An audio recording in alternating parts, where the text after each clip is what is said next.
ان الذین یحبون ان تشیع الفاحشۃ فی الذین آمنوا لہم عذاب علیم فی الدنیا والآخرہ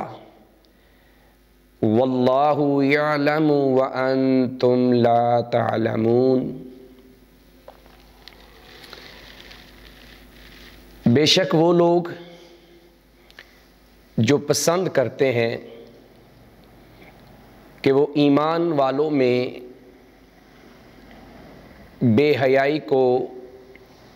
فحاشی اور عریانی کو، فحش کاموں کو، زنا کاری کو، بے حیائی کو فروغ دیں، عام کریں، ان کے لیے دردناک عذاب ہے۔ فی الدنیا، دنیا میں بھی، والآخرہ، اور آخرت میں بھی، اور اللہ جانتا ہے اور تم نہیں جانتے۔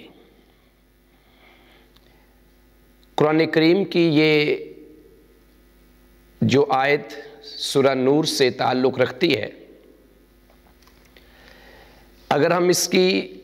بیک گراؤنڈ میں دیکھتے ہیں، اس کا پس منظر دیکھتے ہیں، تو جو لوگ مومن خواتین پر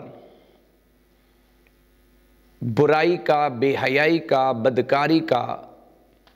زنا کاری کا الزام لگاتے ہیں یا تہمت لگاتے ہیں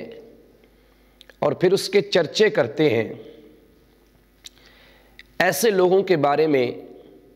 اللہ سبحانہ و تعالیٰ نے کہا کہ یہ لوگ اصل میں ایمان والوں میں بے حیائی کو عام کرنا چاہتے ہیں۔ برائی کب پھیلتی ہے؟ جب اس برائی کا چرچا جو ہے وہ عام ہوتا ہے، اس کی تشہیر ہوتی ہے، ایڈورٹیزمنٹ ہوتی ہے، اور اس بے حیائی کی کمرشلز چلتی ہیں، اور پھر پورا معاشرہ اس سے افیکٹ ہوتا ہے، متاثر ہوتا ہے۔ جس محفل کے اندر، جس مجلس کے اندر بے حیائی کی بار بار باتیں ہوں گی، یا کسی مرد یا کسی عورت کے اوپر زنا کاری کی باتیں کی جائیں گی، ان کے اوپر تہمت لگائی جائے گی اور باقی لوگ اس کو سنتے رہیں گے، تو رفتہ رفتہ وہ برائی عام ہونا شروع ہو جائے گی۔ لوگوں کے دل میں جو اس برائی کے خلاف نفرت ہے، وہ نفرت ختم ہونا شروع ہو جائے گی۔ اس لیے اللہ سبحانہ و تعالیٰ نے اس پرسپیکٹیو کے اندر یہ بات کی کہ ایسے لوگ جو اس طرح کی باتیں کرتے ہیں، چاہے وہ کسی کے اوپر الزام لگاتے ہیں یا وہ اس طرح کی باتیں اپنے آپ کو خوش کرنے کے لیے انسی مزاح کے اندر کرتے ہیں، حقیقت میں وہ برائی کو، بے حیائی کو، فحاشی کو، عریانی کو، زنا کاری کو، بدکاری کو عام کرنے میں، پرموٹ کرنے میں وہ کردار ادا کر رہے ہیں۔ ایسا ہی کچھ ہمارے معاشرہ میں بھی ہو رہا ہے۔ اگر ہم دیکھیں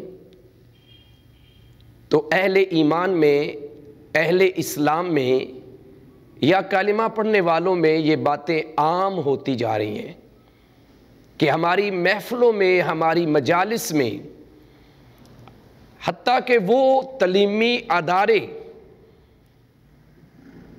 جہاں انسان کو تراشنا تھا، جن اداروں میں انسان کی عادات کو اور اس کے رہن سہن کو اور اس کے چلنے پھرنے کو تراش کر، اس کے کانٹوں کو جھاڑ کر، اس کی ایسی شاخیں جو تکلیف دہ ہو سکتی ہیں ان کو کاٹ کر